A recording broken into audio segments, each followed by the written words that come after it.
Hello everyone, welcome to my channel. Now we are going to study about the next topic, which is cell envelope and its modification. So, most prokaryotic cells, particularly the bacterial cells, have a chemically complex cell envelope. इसका मतलब हुआ कि जो prokaryotic cells होते हैं, जैसे कि हमारे बैक्टीरियल सेल्स होते हैं, वो किससे मिलके बने हुए हैं? उनके बाहर में एक केमिकली कॉम्प्लेक्स सेल एनवेलप होता है।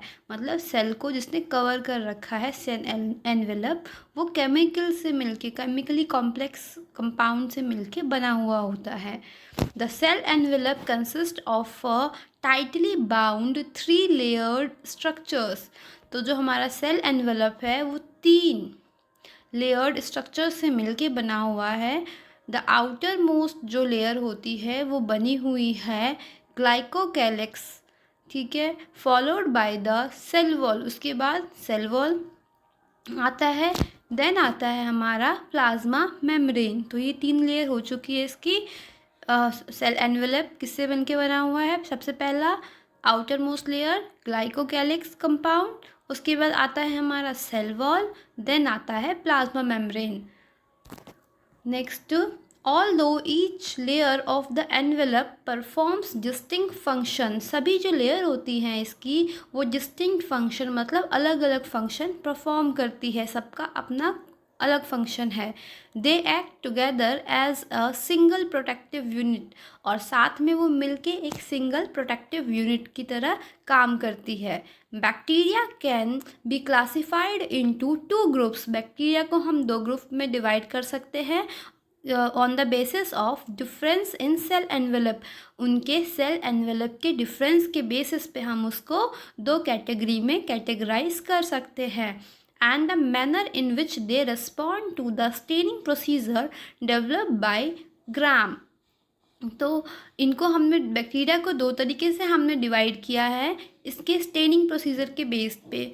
और जो स्टेनिंग प्रोसीजर है उसको किसने बनाया है? उसको डेवलप किया गया है ग्राम, साइंटिस्ट जिसका नाम ग्राम था, उसने इसको डिस्कवर किया था और उसने ही इसको मतलब बनाया था। तो उन्होंने क्या किया? उन्होंने कहा कि वो बैक्टीरिया जो ग्राम स्टेन जो है ना वो ले लेंगे, उसको हम कहेंगे ग्राम पॉजिटिव बैक्टीरिया। और जो बैक्टीरिया उस स्टेन को नहीं लेंगे, अपने सेल वॉल जो है उसका, उसके अंदर वो नहीं जाएगा, तो उसको हम कहेंगे gram negative bacteria. So those that take up the gram stain are called gram positive, and those others that do not are called gram negative bacteria. Next आता है glycocalyx differs in composition and thickness among different bacteria. Glycocalyx की जो layer है ना वो different bacteria में different उसका composition होता है और उसकी थिकनेस भी डिफरेंट होती है। किसी में वो थोड़ी ज़्यादा मोटी होती है, किसी में वो ज़्यादा थिक या फिर किसी में थोड़ी थिन होती है। तो डिफरेंट बैक्टीरियाज में ग्लाइकोकैलिक्स की जो लेयर है वो डिफरेंट होती है। It could be a loose sheet called the slime layer. वो एक पतली सी शीट हो सकती है, लूज सी, उसको हम स्लाइम लेयर कहेंगे। While in other it may be thick, और किसी में वो थिक हो सकती है, टफ हो सकती है, तो उसको हम कहेंगे capsule. The cell wall determines the shape of the cell and provide a strong structural support. जो सेल वॉल है वो क्या करता है? वो डिटरमाइन करता है शेप ऑफ द सेल के शेप को डिटरमाइन करेगा और प्रोवाइड करवाएगा स्ट्रॉन्ग स्ट्रक्चरल सपोर्ट, मतलब एक स्ट्रक्चरल स्ट्रॉन्ग सपोर्ट प्रोवाइड करेगा to prevent the bacterium from bursting और कोलैप्सिंग, जो कि उसको प्रोटेक्ट करती है बाहर के इन्वायरमेंट से। उसको ब्रस्ट होने से प्रोटेक्ट करता है सेल वॉल, उसको कोलैप्स होने से प्रोटेक्ट करता है। तो ये बहुत ही इंपॉर्टेंट होता है बैक्टीरिया के अंदर। नेक्स्ट आता है हमारा the plasma membrane is selectively permeable in nature and interacts with the outside world. इसका मतलब क्या है कि जो प्लाज्मा मेम्ब्रेन होती है वो सिलेक्टिवली परमिएबल होती है। सिलेक्टिवली परमिएबल का मतलब है वो सभी चीज़ों को अंदर अलाउ नहीं करती आने के लिए। बाहर में जितने भी केमिकल्स हैं या फिर जितने भी मॉलिक्यूल्स आइटम्स जो भी प्रेजेंट है बाहर में, जितने केमिकल्स हैं, चाहे वो NaCl हो गया, वाटर मॉलिक्यूल हो गया, ऑक्सीजन हो गया, हाइड्रोजन हो गया, कोई सा भी गैस है, कोई सा भी मॉलिक्यूल्स है, सभी को परमिट नहीं करती, बस सेलेक्टिव कुछ ही जो होते हैं उनको अंदर आने देती है सेल के, इसीलिए इसको हम कहते हैं प्लाज्मा मेम्ब्रेन को सेलेक्टिवली परमिएबल मेम्ब्रेन। जैसे कि सेल वॉल सबको अलाउ कर देता है ना, तो प्लाज्मा मेम्ब्रेन सबको अलाउड नहीं करती बाहर से अंदर सेल के आने के लिए। This membrane is similar structurally to that of the eukaryote. तो इसका जो प्लाज्मा मेम्ब्रेन है वो सिमिलर है, जैसे कि यूकैरियोट्स में होते हैं वैसे ही सिमिलर है ये प्रोकैरियोट्स में।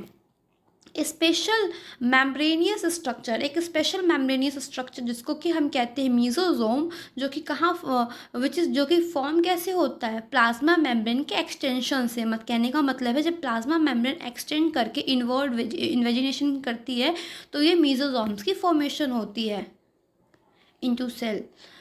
These extensions are in the form of, ये एक्सटेंशन किसके फॉर्म में होंगी, वेसिकल्स के फॉर्म में हो सकती है, कुछ ट्यूब्यूल्स के फॉर्म में हो सकती है, या फिर लेमिले के फॉर्म में हो सकती है। They help in the cell wall formation, और ये सेल वॉल फॉर्मेशन में भी काफ़ी बार हेल्प करती हैं। DNA replication and distribution, DNA के रेप्लिकेशन में, उसके distribution to the daughter cell, daughter cell जब वो डिवाइड होता है सेल तो डॉटर सेल्स बनाता है, तो उसकी डिस्ट्रीब्यूशन में भी उसको हेल्प करती हैं। They also help in respiration, वो रेस्पिरेशन में हेल्प करता है। प्लाज्मा मेम्ब्रेन का एक्सटेंशन जो हुआ है ना मेसोसोम, वो secretion processes to increase the surface area, secrete करता है, उसके अंदर कुछ भी चीज़ें सिक्रीशन करने में हेल्प करता है, सरफेस एरिया को इंक्रीज़ कर देता है प्लाज्मा मेम्ब्रेन के, और एंजाइमेटिक कंटेंट है उसको भी इंक्रीज़ कर देता है, जिससे कि एंजाइमेटिक कंटेंट भी इंक्रीज़ हो जाए। In some prokaryotes like cyanobacteria there are other membranous extension, जैसे कि हम देख सकते हैं बहुत सारे और प्रोकैरियोट्स जैसे कि साइनोबैक्टीरिया, उसके अंदर भी अदर मेम्ब्रेनियस एक्सटेंशंस होती हैं। इन द साइटोप्लाज्म, साइटोप्लाज्म के अंदर एक्सटेंशंस होती है जिसको कि हम कहते हैं क्रोमैटोफोर्स, विच कंटेन पिगमेंट, जो कि क्या करता है, कुछ पिगमेंट कंटेन करता है। जैसे कि हम कलर्स देखते हैं ना, ग्रीन एल्गा है तो ग्रीन हो गया, या फिर रेड एल्गा है, तो इस तरीके से साइनोबैक्टीरियाज होते हैं ना, वो भी क्या करते हैं, कलर्स को प्रोड्यूस करते हैं, मतलब कलर्स जो है इनके हमें देखने को मिलता है, पिगमेंट्स। बैक्टीरियल सेल्स में बी मोटाइल और नॉन मोटाइल, बैक्टीरियल सेल्स जो होते हैं वो मोटाइल भी हो सकते हैं, मोटाइल मतलब वो मूव भी कर सकते हैं, मूवमेंट जो है वो कर सकते हैं बैक्टीरियल सेल, या फिर वो नहीं भी कर सकते मूवमेंट। अगर वो मूवमेंट करते हैं, if motile they have thin filamentous extension from their cell wall called flagella. इसका मतलब क्या है कि अगर वो मोटाइल है, अगर वो मूव कर सकते हैं, इसका मतलब क्या है कि उनके जो सेल वॉल है वहाँ पे एक फिलामेंटस, मतलब फिलामेंट की जैसे एक लंबा सा एक्सटेंशन देखने को मिलेगा सेल वॉल का, और उसको हम कहते हैं flagella. Bacteria show a range in the number and arrangement of flagella, bacteria जो है ना उनके पास एक रेंज ऑफ और नंबर्स ऑफ अरेंजमेंट होता है फ्लैजिला का, मतलब किसी के पास एक फ्लैजिला होगा, किसी के पास दो होगा, किसी के पास बंच में फ्लैजिला होगा, किसी के एक साइड प्रेजेंट होगा, किसी किसी बैक्टीरिया में दोनों साइड ही प्रेजेंट होते हैं, और किसी किसी में तो और पूरे उसके बॉडी पे प्रेजेंट होते हैं फ्लैजिला। तो इस तरीके से हम बैक्टीरिया जो है उसको हम डिफ्रेंशिएट भी कर सकते हैं उनके फ्लैजिला, नंबर ऑफ फ्लैजिला और उसके अरेंजमेंट के बेसिस पे। Bacterial flagellum is composed of 3 parts, bacterial जो फ्लैजिलम है उसको हमने 3 पार्ट में डिवाइड किया है। कैसे? Filament, hook and basal body.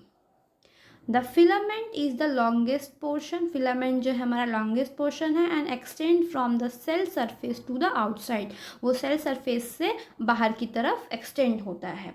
Beside flagella, pili and fimbriae are also surface structures of the bacterium.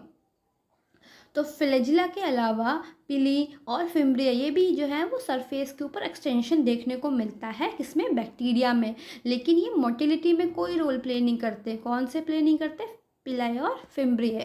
The pili are elongated tubular structure made of a special protein, pili जो है वो क्या है, एक स्पेशल प्रोटीन से बना हुआ है, और फिम्ब्रिया है are small bristle like fibres, और फिम्ब्रिया क्या है, एक स्मॉल छोटे छोटे ब्रिस्टल लाइक फाइबर्स है sprouting out of the cell, जो कि सेल से बाहर की तरफ स्प्राउट आउट, हमें स्प्राउटिंग आउट होता है ना, वैसे स्प्राउट मतलब बाहर की तरफ निकलते हुए दिखता है हमें।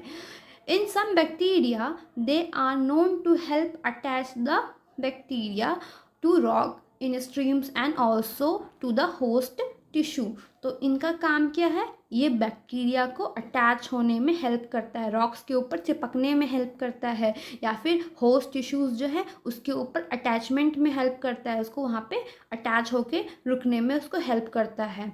तो ये था हमारा आज का टॉपिक। तो आज का टॉपिक हो गया फिनिश। अब हम कल मिलते हैं नेक्स्ट टॉपिक के साथ। Thank you.